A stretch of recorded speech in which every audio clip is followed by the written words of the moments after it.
madaxweynaha jamhuuriyadda federaalka Soomaaliya mudane Xasan Sheekh Maxamuud oo ku guda jira safar shaqo oo ku jooga magaalada Garowe ayaa kormeeray qaar ka mid ah xarumaha wasaaradaha iyo hay'adaha dowlad goboleedka Puntland ee Soomaaliya. Wasaaradaha maaliyadda, arrimaha gudaha, caafimaadka, deegaanka, isbeddelka cimilada, bangiga dhexe, xarunta guddiga ku-meel gaarka ah ee doorashooyinka iyo xarunta hay'adda maareynta macluumaadka kheyraadka biyaha iyo dhulka Puntland ayuu madaxweynuhu u kuurgalay hanaankooda shaqo iyo adeegyada ay u fidiyaan bulshada, taasi oo qayb ka ah qorshaha madaxweynaha jamhuuriyadda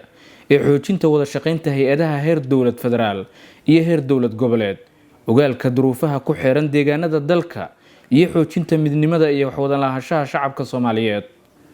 madaxweynaha jamhuuriyadda federaalka Soomaaliya mudane Xasan Sheekh Maxamuud oo uu weheliyo madaxweynaha dowlad goboleedka Puntland mudane Siciid Cabdullaahi Deni ayaa warbixino ka dhageystay wasiirada iyo mas'uuliyiinta hay'adaha la kormeeray, kuwaasi oo soo bandhigay guulaha laga gaaray iyo caqabadaha weli ku gadaaman adeegyada aasaasiga oo ah bulshada sida caafimaadka, ceelasha biyaha, horumarinta kaabayaasha dhaqaalaha sida wadooyinka iyo ilaha dakhliga.